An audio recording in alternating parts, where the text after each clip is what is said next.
Eu não sei se a HP aceita isso. Se aceitar. Não, no HP porque ela já faz isso.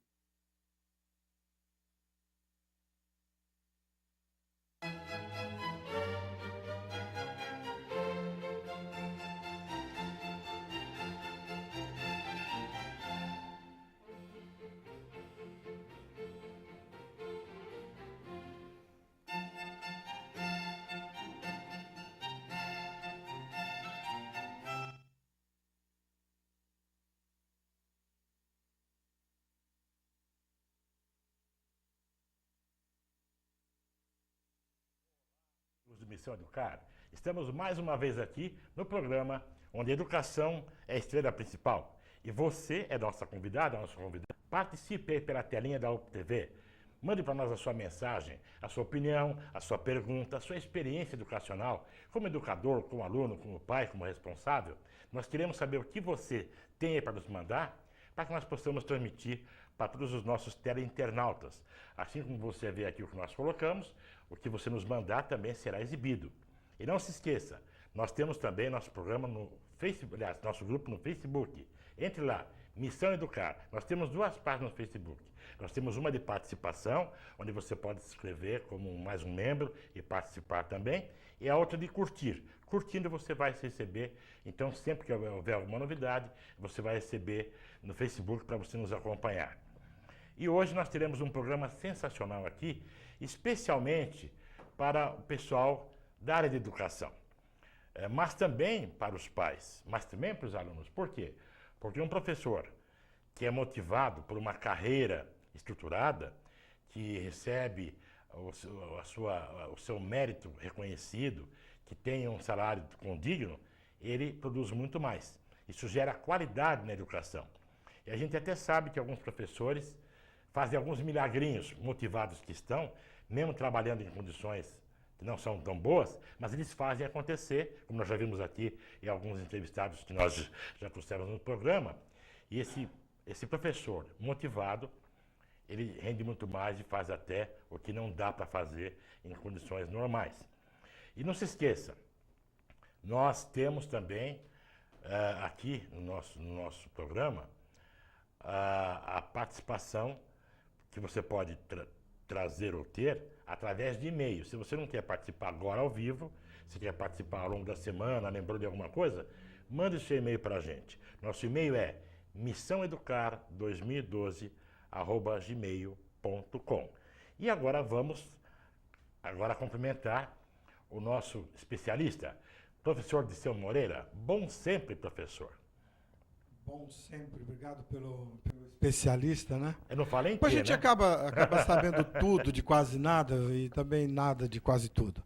Bom, mas hoje realmente nós vamos falar de uma coisa muito importante, que eu sei que isso é um interesse fantástico para os educadores, porque, sabe, ninguém vive de brisa. Então é preciso que se tenha uma coisa. Mais do que falar da questão do salário, nós vamos ter alguém hoje que conhece do assunto para falar também um pouquinho sobre carreiras, né, sobre os cargos importantes que a educação tem em toda a sua estrutura, em todo o seu organograma. Antes de começar a fazer diretamente já, eu quero fazer um convite para vocês, já lembrando hoje, viu? Dia 6 de novembro, na Igreja Matriz de São Caetano do Sul, nós teremos lá a Orquestra Jovem da Fundação das Artes de São Caetano, onde está apresentando meu filho Gabriel, vai fazer o solo da Primavera de Vivaldi, e estamos convidando vocês e reiteraremos isso na próxima semana também. Serrano, passo para você e agora você já fala da nossa convidada, que ela está aqui com 1 milhão de perguntas para fazer. Agora, antes de falar com ela, eu só vou te saudar aquelas empresas que prestigiam a Missão Educar. Né? Vamos lembrar delas e agradecê-las porque elas estão nos ajudando. E você pode também nos ajudar. A sua empresa, onde você trabalha, ou a sua empresa, também pode nos ajudar para que a Missão Educar esteja cada vez melhor. Então, nós temos um dos nossos apoiadores, por exemplo, né, é a Serplan Educacional. Está aí o logo da Serplan, né? Falaremos um pouquinho mais sobre ela depois. Nós também temos a Máxima Eventos lá do Espírito Santo, que é uma empresa de eventos educacionais, muito ampla, importantíssima. Nós também temos a Família Espacial. A Família Espacial, que tem vínculo com o Circo Espacial, Família Espacial que está por aí, rodando esse país, levando alegria para as crianças e educação também. E nós temos Agora, coisa boa de falar, né? As massas alimentícias Ravan, né? Depois a gente vai colocar até algumas sugestões para vocês aí.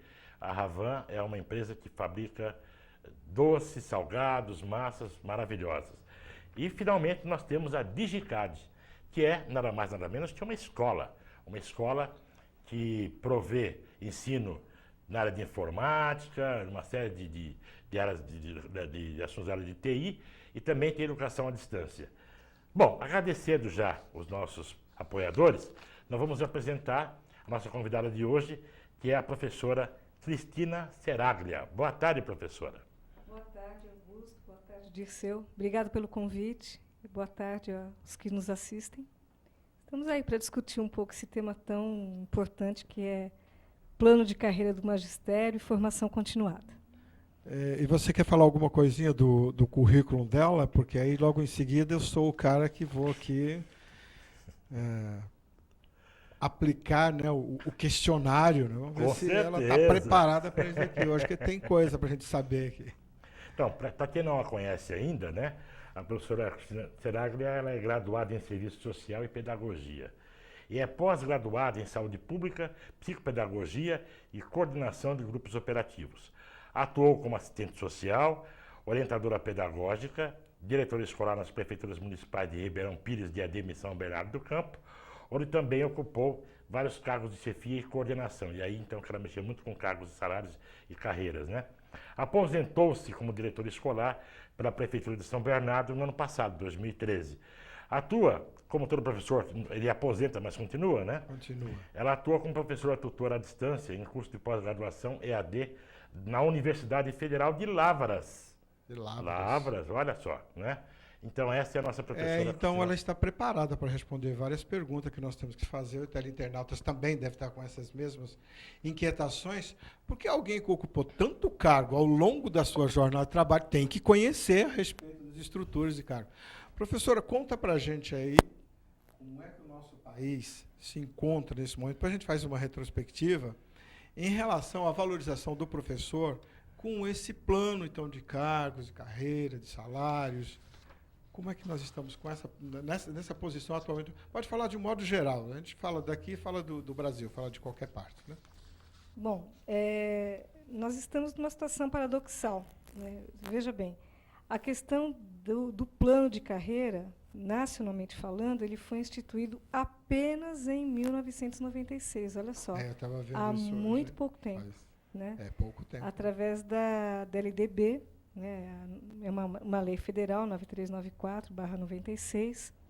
Até então, o que nós tínhamos era a LDB da época da ditadura militar, né? E ela era partida em duas leis, uma para o ensino básico, médio, e outra para o ensino superior. A nossa LDB ela já unifica, ela é uma lei para qualquer nível de ensino, tanto em termos nacionais e vai até o municipal, e é ela que preconiza a instituição de um plano de carreira, um plano de salários, através de estatutos do magistério, em nível federal, estadual e nacional. Então, portanto, os entes federativos, o país e os municípios, eles têm autonomia para criar os seus próprios planos de carreira, e salariais também. Nas empresas, é muito comum que a gente fazia pesquisa de mercado. Mas como é que vai fazer pesquisa de mercado? Uma prefeitura ligar para outra, quanto é que você paga para o seu professor aí e tal? Como é que é feita essa atualização? Como é que fica essa diferença? Como é que se trabalha com isso? Veja só, até o ano de 2008, né, eu trouxe aqui uma colinha para a gente... até 2008...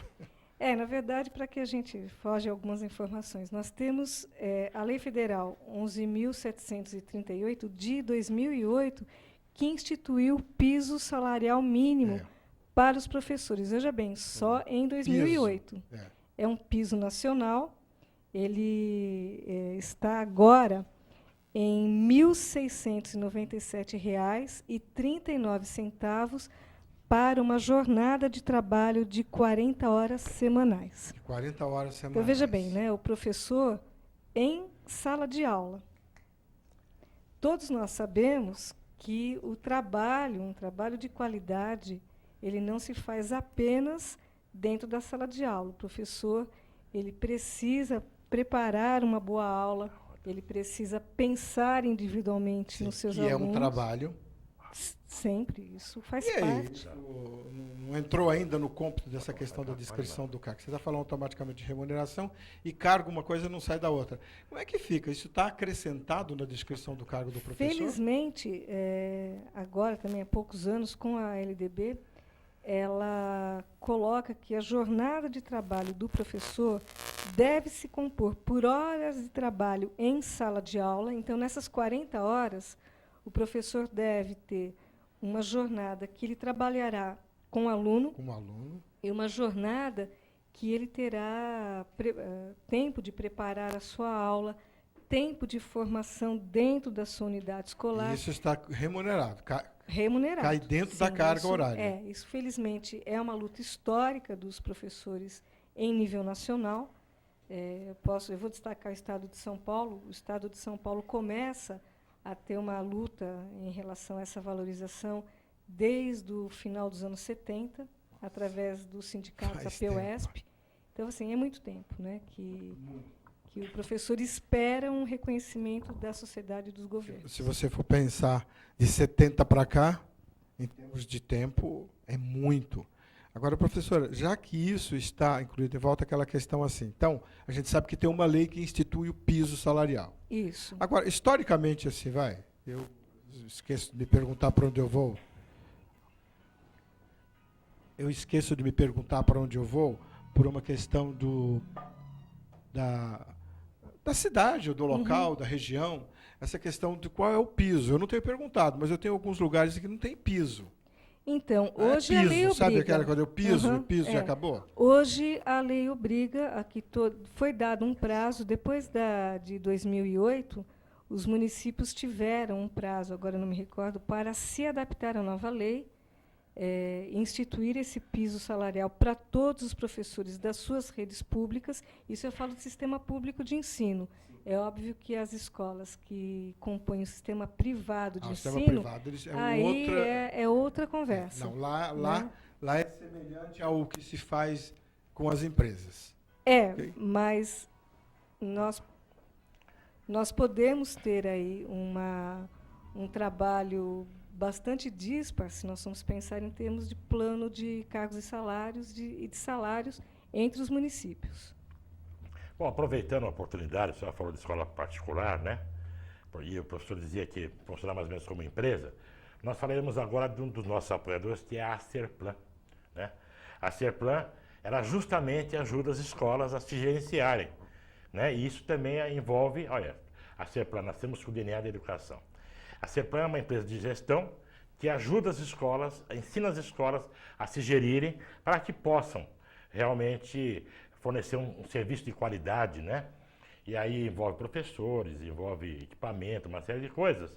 E a Serplan, inclusive, vai agora ter uma jornada de treinamento, está aí, a jornada internacional, lá em Belo Horizonte. É uma jornada para pessoal da área de gestão das escolas, área administrativa das escolas, para que elas aprendam a fazer esse trabalho, ou melhorem, ou se aprimorem, né? Conheçam as mais modernas técnicas do assunto.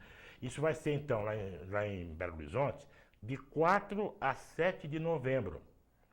Então, quem tiver interesse em participar, em conhecer, né, então precisa rapidamente entrar no site da Serplan para poder conhecer esse trabalho, se inscrever e participar. Então, o pessoal de Belo Horizonte, de Minas Gerais, aí em volta de Belo Horizonte, Triângulo Mineiro, norte do estado de São Paulo, o oeste do estado do Rio de Janeiro, Espírito Santo, é uma grande oportunidade. Já houve dessas jornadas em São Paulo, Salvador e vários outros lugares, e agora é a vez de BH, então, entre 4 e 7 de novembro.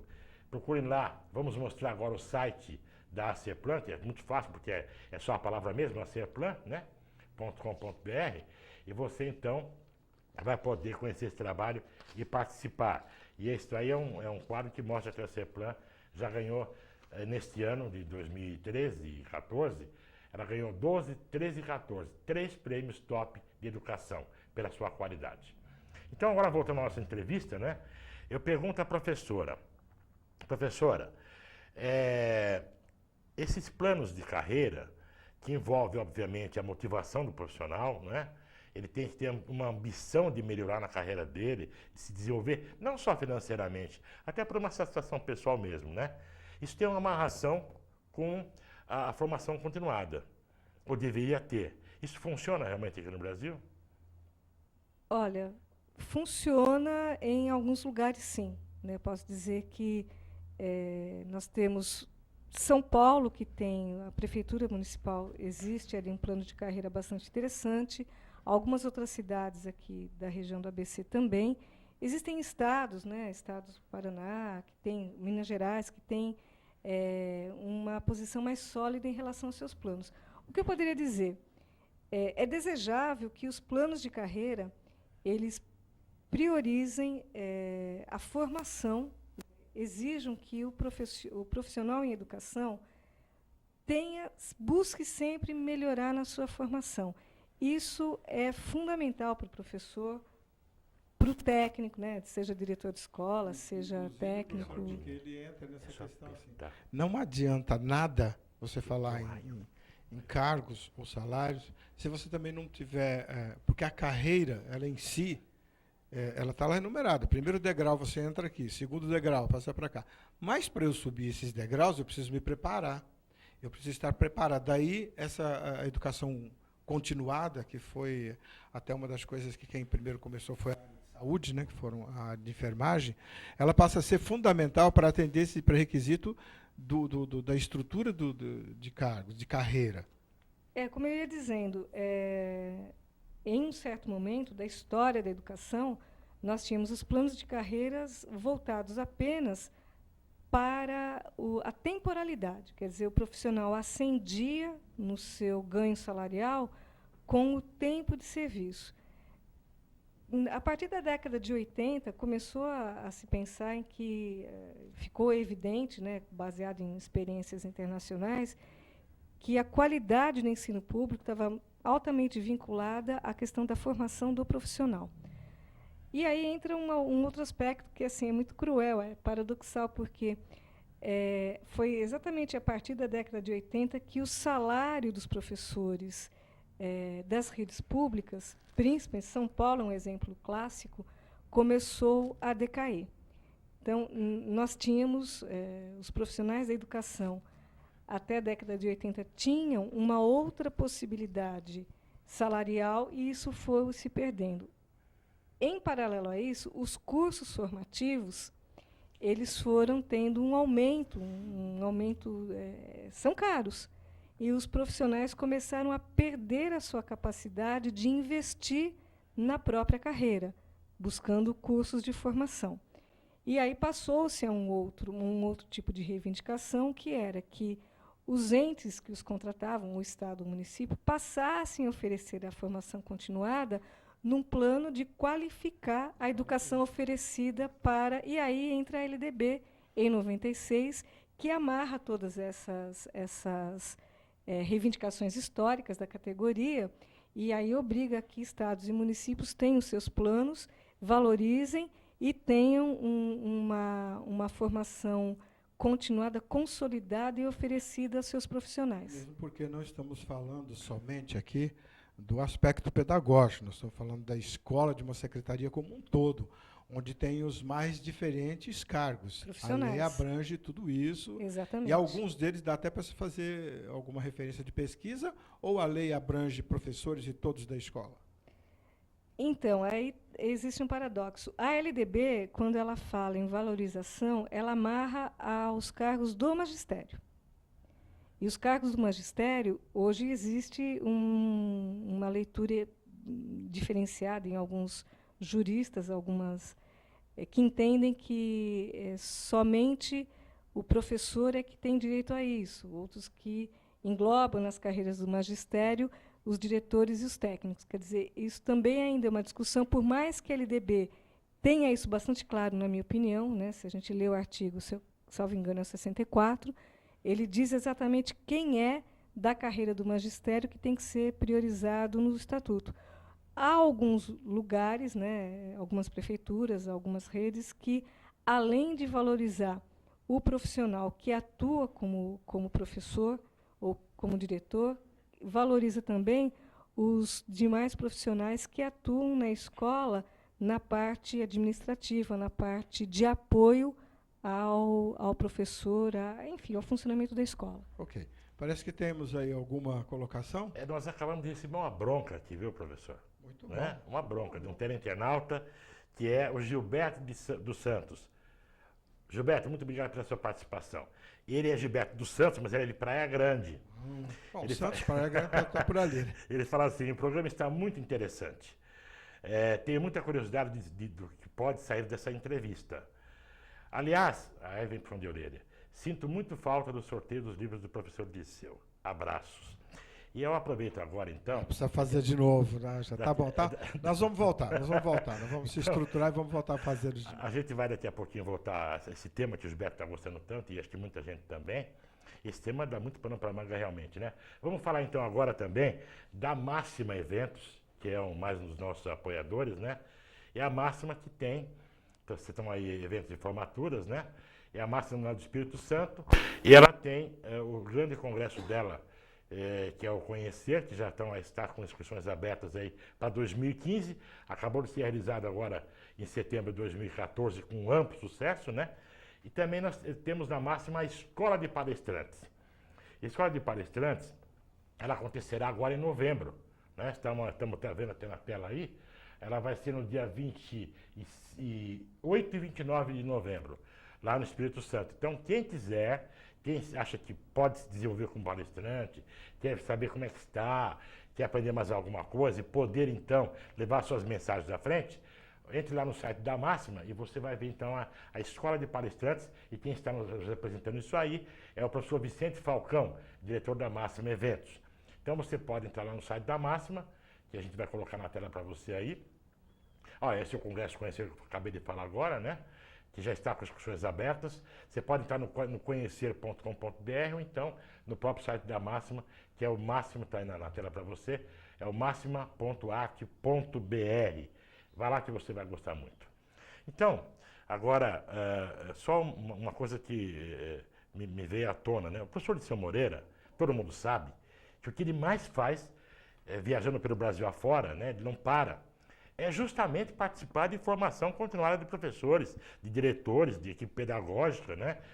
Que palestra sobre RH. Professor, o que o senhor anda fazendo mais por aqui ultimamente, né? Nessa linha que a professora falou, e qual a sua impressão sobre as iniciativas dos entes que ela fala, os entes federados, sobre isso?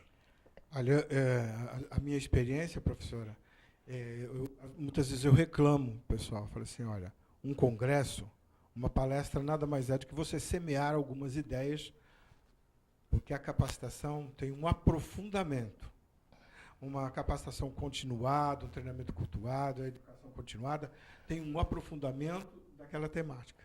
E eu vejo muito acontecendo isso ainda, parecendo uma colcha de retalho. Então, o profissional faz uma palestra de um tema, outro faz outra. Então, no final do ano, tomar o cuidado que, de repente, tem ali uma colcha de retalho e não se aprofundou em nada. Esse ainda é um modelinho muito copiado das empresas, que as empresas são assim, vê um guru, faz uma palestra, está tudo resolvido. Na educação, não. A educação é uma coisa que tem que construir gradativamente para subir a cada um desses degraus, né? E isso não acontece somente no âmbito do município, acontece até no âmbito das escolas particulares, que, embora elas tenham uma outra visão, uma outra preparação com relação a isso. E, então, a minha grande dúvida e preocupação que fica assim para colocar, foi assim, puxa vida, se tem esses cargos, né, se essas pessoas estão ocupando esses cargos, e se nós estamos ainda muito preocupados com isso, que seja apenas o pedagógico ou o professor, eu ainda não estou fazendo inclusão de cargos. Ok? Gostaria que você comentasse. Então, não tem inclusão de cargos. Eu tenho que pensar todo mundo, desde da portaria até o diretor da escola. Essa é uma lógica possível e bastante interessante, porque dentro de uma estrutura da escola, toda a equipe escolar ela é responsável por educar aquela criatura que está ali, que é o aluno. Né? Então, ela tem a sua responsabilidade. É óbvio que a responsabilidade fundamental é do professor. É o professor que está na sala de aula E é ele quem tem que cuidar de que esse aluno cresça e aprenda. Agora, você tocou numa questão muito interessante, que é exatamente essa coxa de retalhos.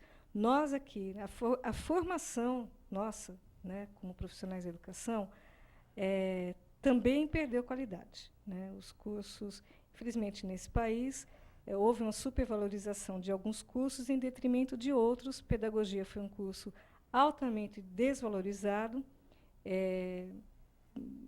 com uma perda de qualidade significativa em alguns que foram se abrindo, né, faculdades que abriram sem preocupação com qualidade. E aí o que nós temos hoje? Uma dificuldade muito grande de transposição para a prática daquilo que se aprende teoricamente. Esse é um gargalo seríssimo, professora. Tão sério que eu estou vendo que ele está já apontando lá. Com certeza tem alguém mais uma bronca aí que a professora mais livre. Não é o caso. É para a professora mesmo, viu? Então, olha, é Tainã Ribeiro. Boa tarde, Tainã. De Reduto, Minas Gerais. Reduto, Minas Gerais. Reduto, Minas Gerais. Um abração pro pessoal de Minas Gerais. Diz assim, boa tarde, estou gostando do programa. Quais são, na opinião da professora, os problemas, se ela achar que existem, com relação à falta de investimento, tanto capital quanto de incentivos do governo no magistério? Bem, a questão ainda está vinculada a verbas, a aplicação das verbas de maneira correta nos sistemas de ensino. Nós temos hoje o Fundo Nacional de Valorização da Educação Básica, o Fundeb. Esse fundo ele é para custear a educação e hoje, em alguns municípios, em alguns estados, ele pode atingir cerca de, acho que quase 79%, quase 78%, quase 80%, em média, de impacto com folha de pagamento de profissionais do magistério. Então, assim, o que nós vemos hoje? Nós temos uma questão, educação, ela não é um investimento barato para os governos, mas ela tem o custo e o gasto tem que ser muito bem feito. Vou voltar naquela questão, que acho que para a gente fazer um link. Aí, né?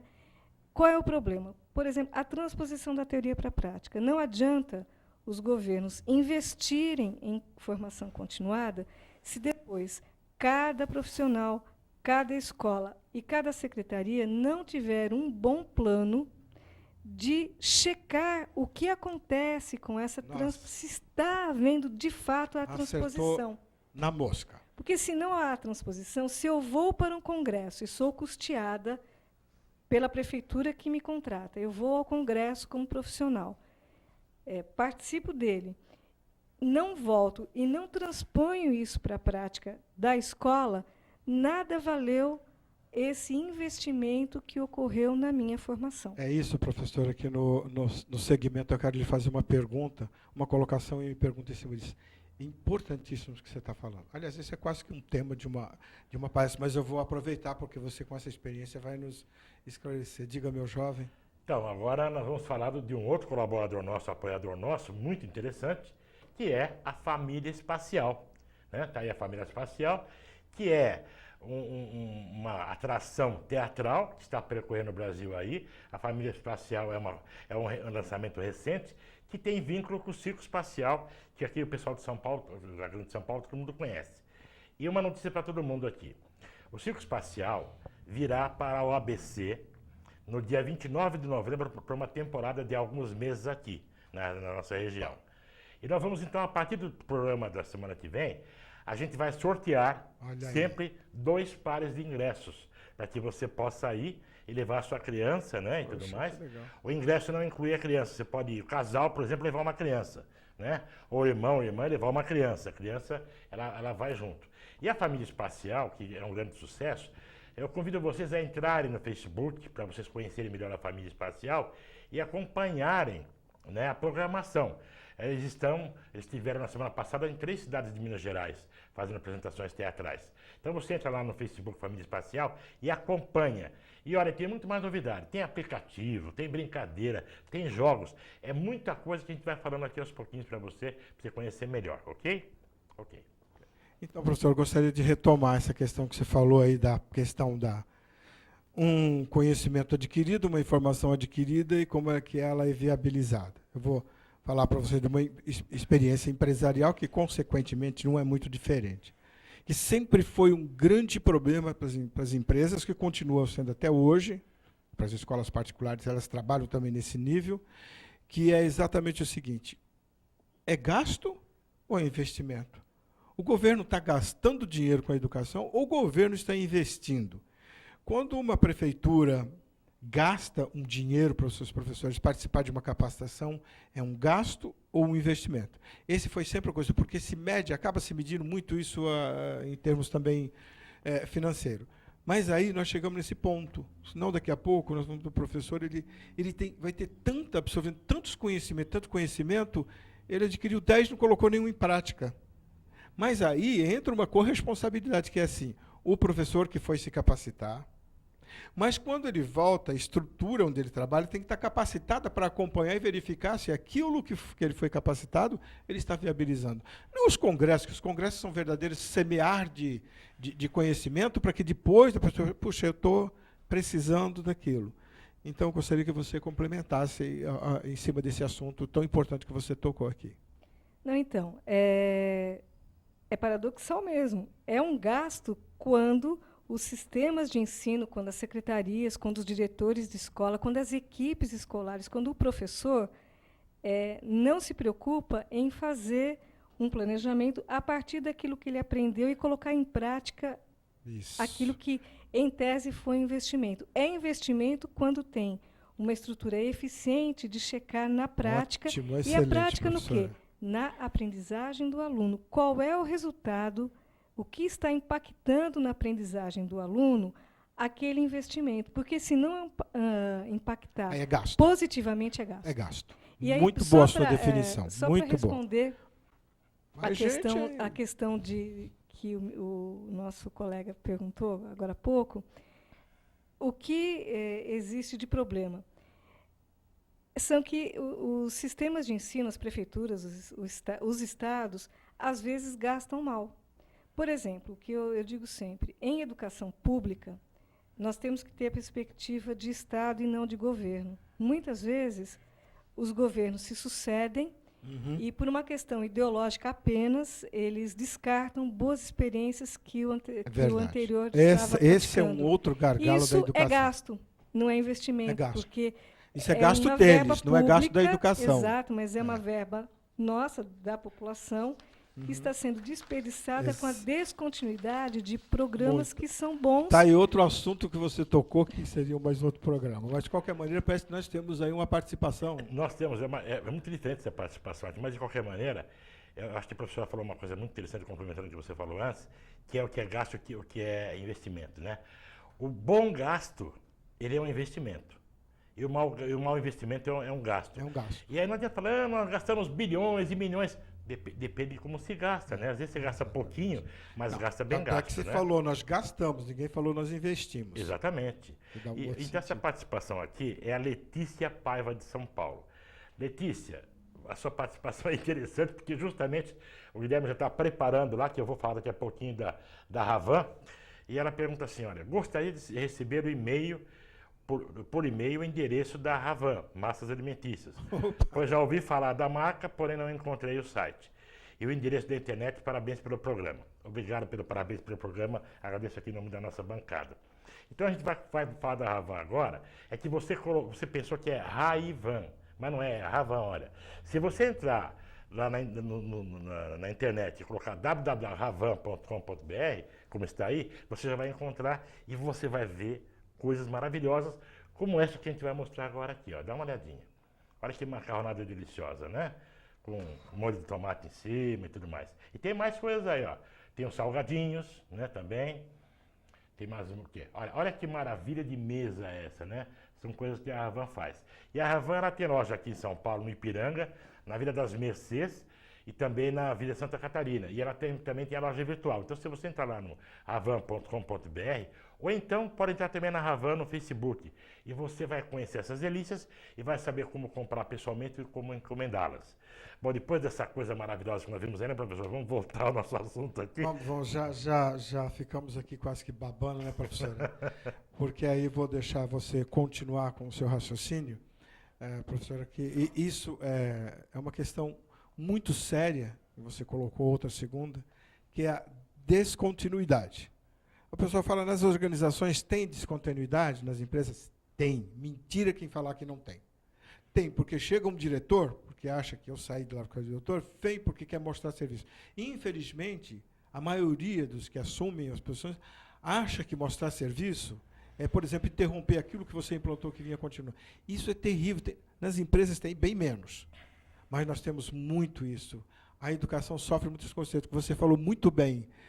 Se a gente falasse no Estado, né, eu gostaria que você definisse bem, não no Estado, mas na política ou alguma coisa assim. Como é que seria essa vertente? Como é que eu jogo isso para o Estado para não ficar a responsabilidade com a política? Como é que seria? Não, na verdade, quando nós temos um projeto de Estado, um projeto que ele é maior do que os governos, nós sabemos superar as divergências ideológicas que há, e é saudável que tenhamos. Felizmente, nós reconquistamos uma democracia, e a gente tem que aplaudi-la, né? Coroamos aí agora com um processo eleitoral que nós pudemos votar, né? Quanto tempo que ficamos sem poder isso.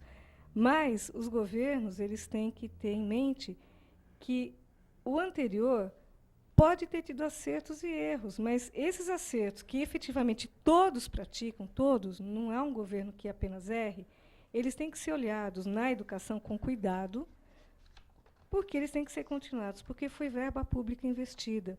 E isso tem muito a ver com a questão das carreiras, né? Porque também os profissionais da educação, nós não somos formados, não é da tradição formativa dos profissionais lutarem pelo seu plano de carreira, né? Geralmente, os profissionais vão para o serviço público esperando que o ente lhes reconheça como profissionais. Ora, isso é verdadeiro, mas não é 100% verdadeiro. O conjunto dos profissionais também tem que ter clareza de que devem ser valorizados, que devem lutar por essa valorização e lutar também por aquilo que eles acreditam que seja uma prática consistente que veio de um governo e que tem que ter continuidade caso haja mudança de governo, porque a gente tem que ter responsabilidade com a nossa prática. Professora, nesse caso, você está falando, vamos incluir mais um detalhezinho aí. Já existe isso, finalmente chegou na educação. Existia muitas empresas, as empresas sempre fizeram isso, às vezes de algumas maneiras erradas, que é a avaliação. Porque se eu tenho cargo, e se eu tenho uma carreira, eu tenho uma avaliação. Como é que anda esse processo, já que essas coisas caminham juntas? Bem, eu não tenho a informação, eu não posso fazer uma análise do contexto nacional. Não, da sua experiência. Mas eu digo, da minha experiência, muito mal. Porque não há, na minha trajetória profissional, não houve um processo avaliativo consistente para que houvesse uma progressão dos profissionais em educação. Nem no município, né, no meu caso profissional de São Bernardo do Campo, nem em municípios que eu conheço aqui da Grande São Paulo, nem no governo estadual. Nós temos uma profunda dificuldade de criar mecanismos avaliativos dos profissionais que incidam numa meritocracia, uma palavrinha chata, para o crescimento da carreira desse profissional. Professora, que poderia ser uma coisa assim, afinal de contas, como é que eu posso subir degraus sem ser avaliado? Professores, deixa eu fazer uma pergunta aqui de alguém que não é professor, mas é uma preocupação minha. Eu creio, isso é opinião minha, que um professor, em qualquer grau, ele deveria ter um exame de aptidão. Porque não basta eu saber, teoricamente, as coisas da pedagogia, se eu não tiver jeito, se eu não tiver aquele doar, se não tiver aquela vontade de criar uma maneira de levar o ensinamento ao aluno. Como funciona isso? Ou não funciona? Não é assim? Não devia ser assim?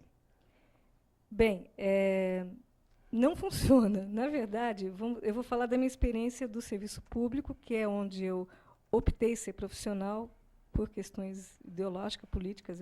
Eu acredito no serviço público de qualidade e eu acredito que os profissionais que optam por esse serviço têm a obrigação de ter qualidade, porque nós somos pagos pela população através dos impostos. Mas veja, os municípios, os estados, não têm uma consistência no estágio probatório de nós profissionais. Nós ingressamos por concurso público, eu acho absolutamente correto esse ingresso, porque não privilegia ninguém. Mas um processo de avaliação. Sim, mas ele não é suficiente, ele é exatamente de ingresso. Ele não continua. Depois disso, nós temos, a lei determinou isso, a Constituição, houve uma mudança anteriormente a 2008, eram 2 anos de estágio probatório, onde qualquer servidor público, em qualquer área, inclusive a educação, deveria ser avaliado. E depois passou a 3 anos. Só que não há uma avaliação consistente, tecnicamente consistente.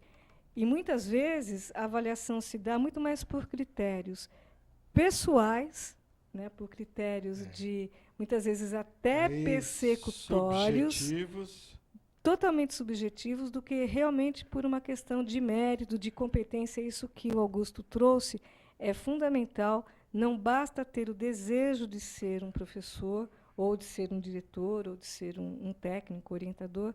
Nós temos que ter perfil para isso. E esse perfil ele é fundamental na qualidade da educação pública. Professor, e não é uma coisa difícil a questão da avaliação.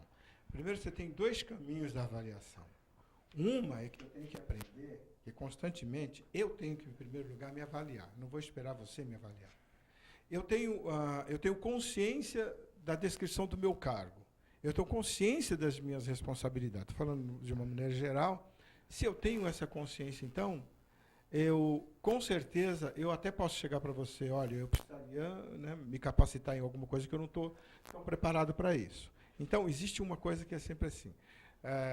Costuma-se jogar sempre ao outro a responsabilidade, quando eu tenho que assumir também essa.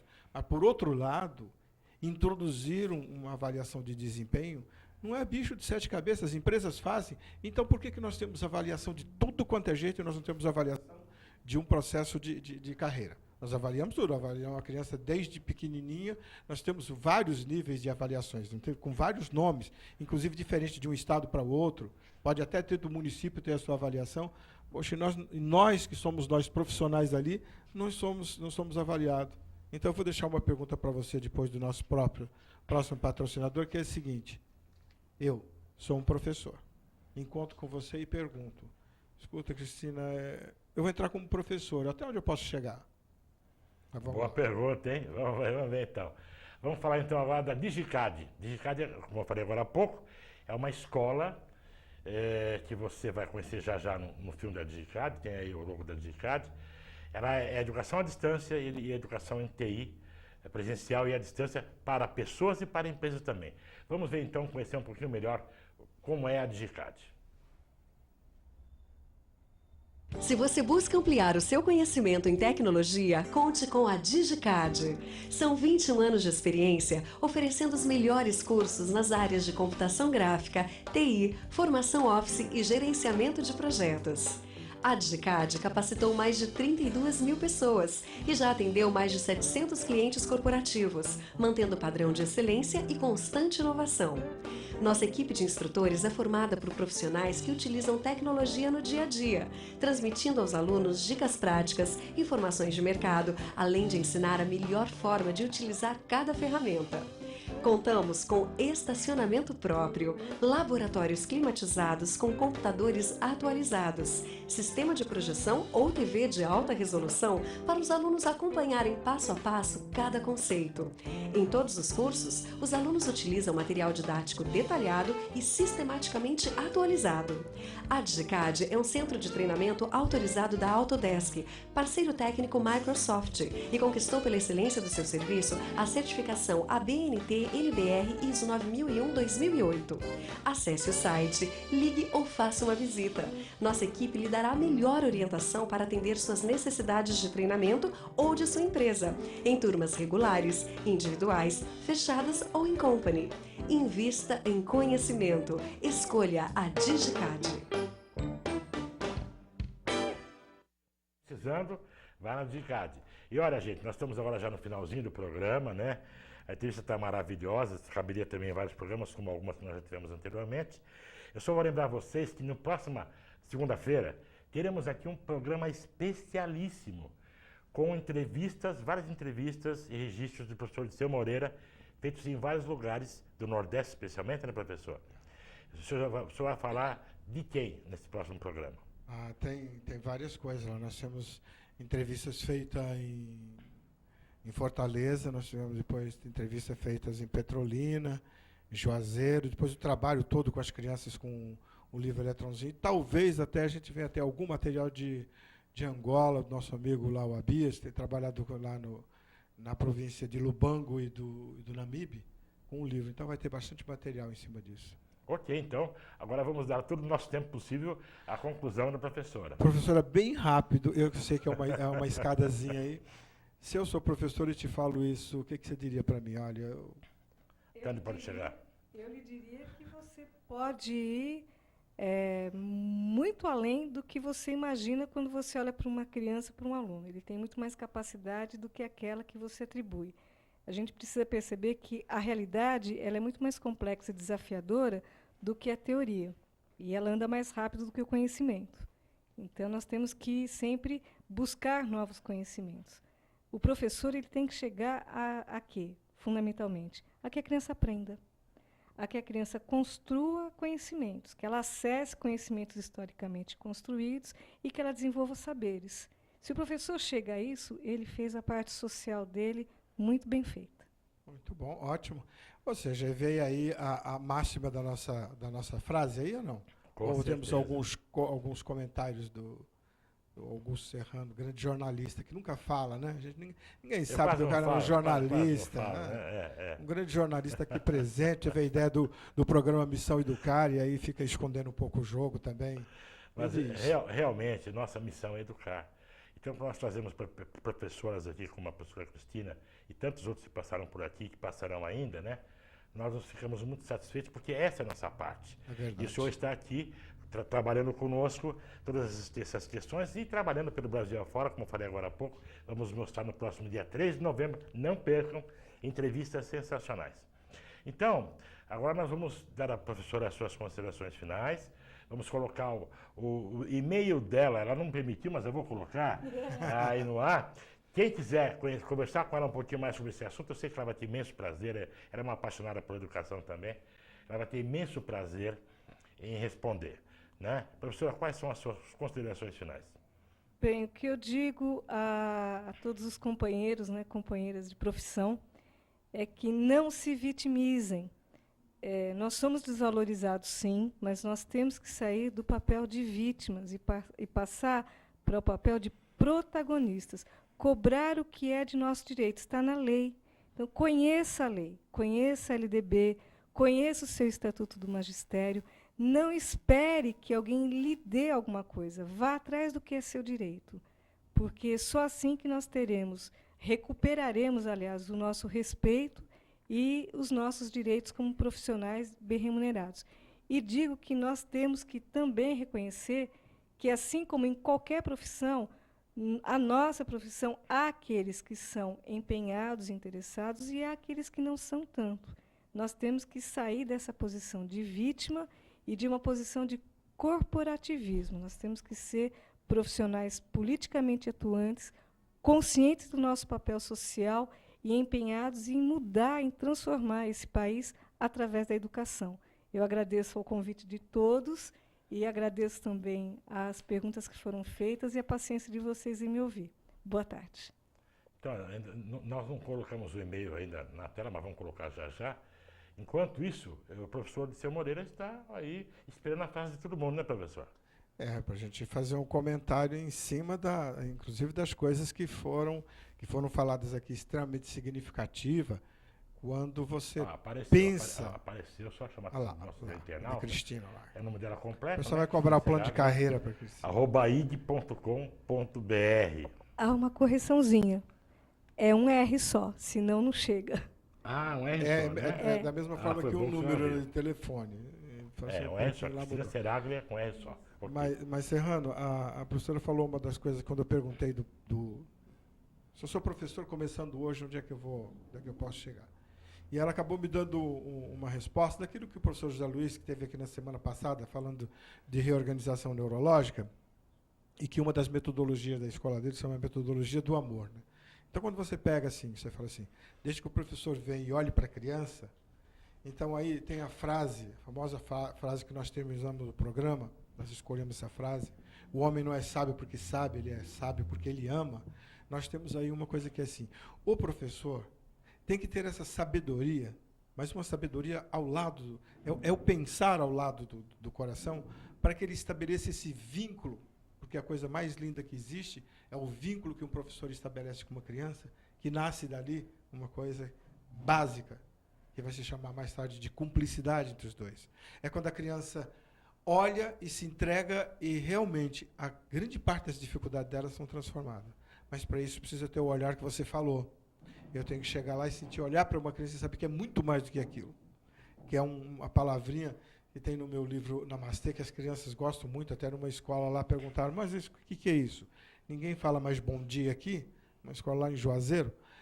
Não, eles falam Namastê. O Deus que habita em mim saúda o Deus que habita em você. Quem sabe essa seja, talvez, uma dos maiores desafios de entrar para a educação e ocupar a educação e permanecer nela. É um desafio. Ok, então, bom, então nós agradecemos a todos vocês, a professora Liceu Moreira, a professora Cristina Seraglia, a todos os nossos teleinternautas, nossas mensagens que a gente recebeu, nossos patrocinadores, e aguardamos vocês, repito, insisto, próximo programa, além de sorteios para o ciclo espacial, a gente vai ter aqui um programa sensacional com o professor Liceu Moreira mostrando o que se faz em educação por esse Brasil afora, ok? Então, muito obrigado por tudo e até a próxima segunda-feira às 18 horas aqui na TV.